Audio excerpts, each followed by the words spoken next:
Baik, bismillahirrahmanirrahim. Assalamualaikum warahmatullahi wabarakatuh.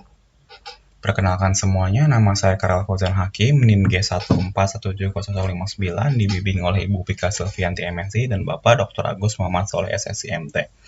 Di sini saya akan memaparkan rencana penelitian saya yang berjudul Fuzzy Chain Means dan Latent Directed Allocation dalam identifikasi respon masyarakat Indonesia terhadap COVID-19 di Twitter. Baik, berikut merupakan pokok bahasan yang akan saya tampilkan pada pemaparan kali ini. Ada pendahuluan, tinjauan pustaka, metode, dan daftar pustaka. Jadi, apa yang melatar belakangi saya untuk melakukan penelitian ini? Seperti yang kita ketahui bahwa COVID-19 merupakan penyakit yang meresahkan warga Indonesia. Hal ini dibuktikan oleh kekacauan yang terjadi pada awal terkonfirmasinya kasus COVID-19 di Indonesia. Kemudian, pada tanggal 23 November 2020, kasus COVID-19 di Indonesia menembus angka 500.000. Tentu saja angka ini menyebabkan warga Indonesia semakin resah. Oleh karena itu, pemerintah perlu memahami masyarakat Indonesia untuk mendapatkan solusi, kritik, dan evaluasi terbaik untuk penanganan COVID-19 di Indonesia. Selanjutnya, Twitter merupakan sebuah media sosial yang cukup populer di Indonesia. Apa yang menarik dari Twitter adalah Twitter menampung opini masyarakat tentang fenomena yang terjadi. Selain itu, data Twitter juga dapat diakses oleh publik. Oleh karena itu, tidak jarang pula sebuah pihak atau sebuah perusahaan menggunakan data Twitter untuk mengambil kesimpulan atau keputusan. Selanjutnya adalah seperti kita ketahui adalah data Twitter merupakan data teks yang memiliki dimensi sangat besar. Oleh karena itu diperlukan text mining untuk mengolah data tersebut. Pada kesempatan ini saya menggunakan dua metode, yang dimana dua metode ini dapat digunakan untuk mengekstrak topik dari data tweet, yang dimana di sini ada text clustering dengan Fuzzy Chain Means, lalu ada topik modeling dengan LDA.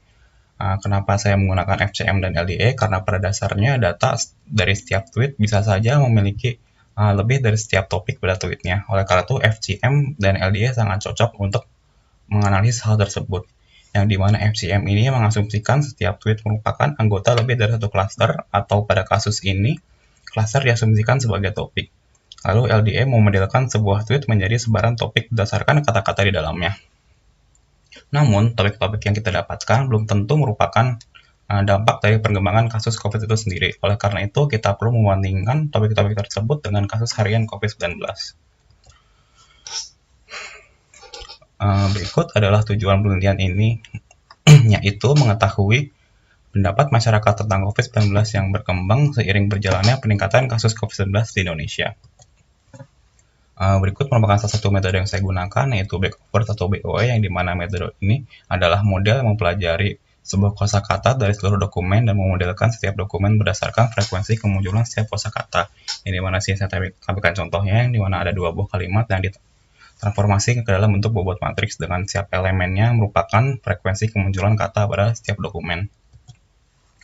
Selanjutnya ada TF-IDF juga, yang dimana TF-IDF ini merupakan singkatan dari term Frequency Inverse Document Frequency, yang merupakan metode untuk menghitung bobot setiap kata yang paling umum digunakan pada information retrieval. Rumusnya adalah sebagai berikut, yang dimana pada dasarnya TF-IDF ini memiliki konsep yang sama pada BOE, yaitu menunjukkan bobot matriks. Hanya saja pada TF-IDF ini memunculkan bobot keunikan kata dibandingkan frekuensi kemunculan kata. Selanjutnya ada FCM atau Fuzzy Chain Means, yang dimana FCM ini merupakan sebuah algoritma penggerombolan yang menerapkan penggelombokan fuzzy, di mana setiap data dapat menjadi anggota dari beberapa cluster dengan derajat keanggotaan yang berbeda pada setiap clusternya. Berikut adalah langkah-langkah dari pembentukan Fuzzy Chain Means, yaitu yang pertama adalah membentuk matriks data yang akan digerombolkan, yang dimana matriks tersebut berukuran M dikali M dengan N jumlah sampel data dan M atribut setiap data. Kemudian tentukan jumlah cluster, pangkat, maksimum iterasi, error toleransi yang diharapkan, fungsi objektif awal, dan iterasi awal. Kemudian selanjutnya bangkitkan bilangan random Unica, yang dimana Unica ini merupakan derajat iterasi pertama dari derajat keanggotaan setiap datanya. Kemudian disinilah iterasi akan dimulai. Pada langkah keempat, hitung pusat klaster ke K dengan rumus sebagai berikut, kemudian hitung fungsi objektif pada iterasi ke T, yang dimana fungsi objektif ini akan digunakan sebagai tolak ukur kita berhenti melakukan iterasi dengan rumus sebagai berikut, kemudian hitung perubahan matriks partisi dengan rumus sebagai berikut, kemudian cek kondisi berhenti. Selanjutnya adalah rasio simpangan baku, yang dimana saya akan menggunakan rumus ini untuk mengetahui jumlah klaster terbaik untuk metode FCM. Rasio simpangan baku merupakan rasio antara rata-rata simpangan baku di dalam gerombol dan rata-rata simpangan baku antar gerombol, dengan rumusnya sebagai berikut.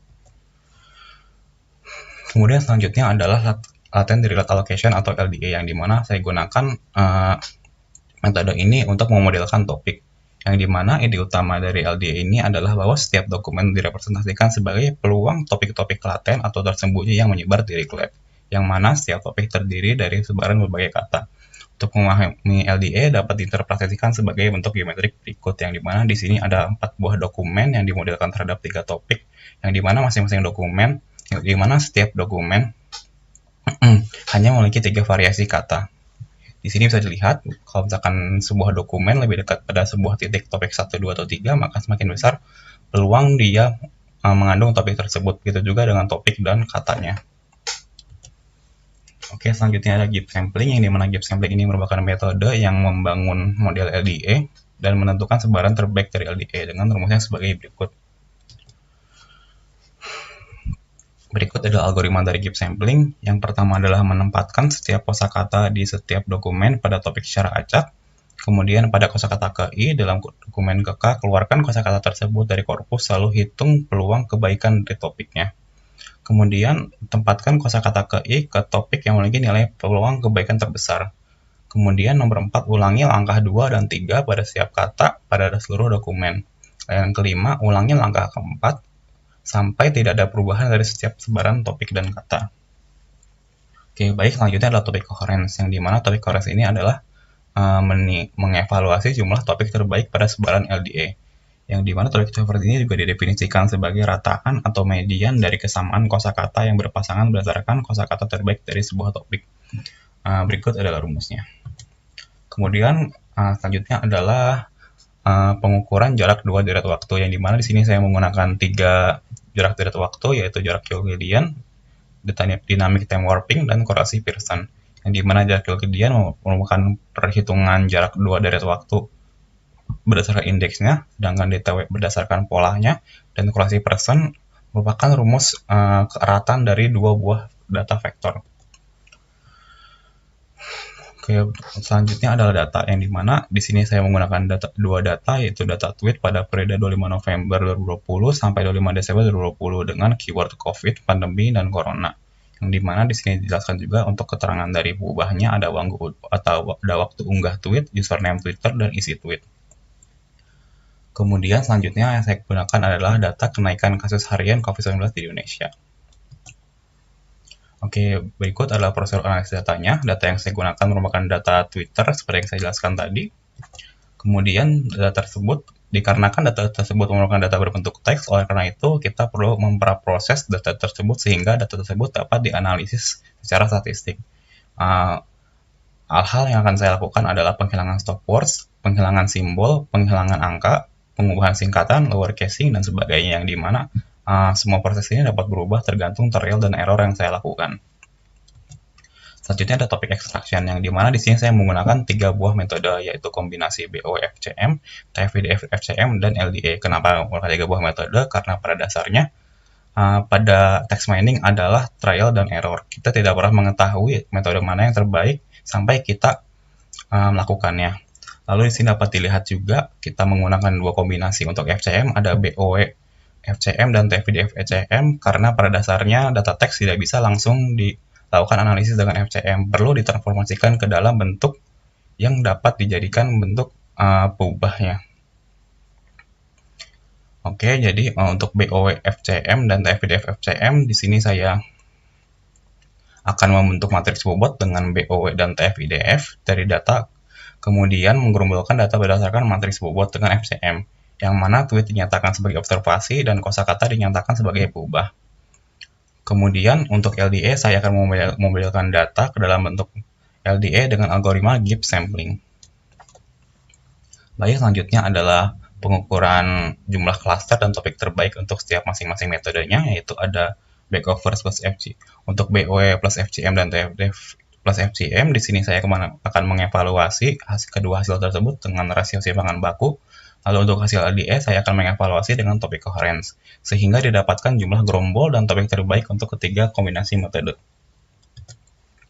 Selanjutnya adalah mentransformasi data dari waktu, yaitu dari setiap gerombol terbentuk pada 3 metode ini akan ditransformasikan ke dalam bentuk data dari waktu, yang dimana saya akan melakukan yaitu mentransformasi model BOW dan FCM, TF-IDF dan FCM, serta LDE menjadi bentuk data dari waktu sebanyak jumlah gerombol atau topik yang terbentuk, yang mana menunjukkan frekuensi kemunculan setiap gerombol atau topik per harinya pada data dari waktu yang terbentuk. Selanjutnya adalah perhitungan data dari waktu, yang dimana di sini akan menghitung seluruh data dari waktu yang terbentuk dengan 3 metode, yaitu Euclidean, DTW, dan Pearson,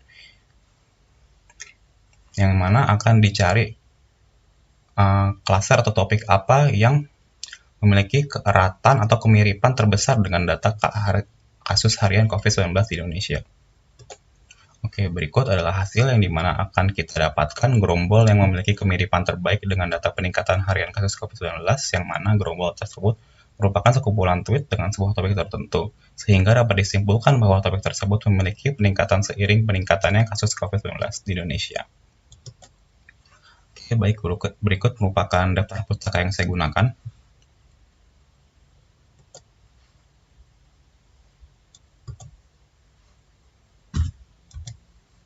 Oke, baik, sekian, terima kasih. Wassalamualaikum warahmatullahi wabarakatuh.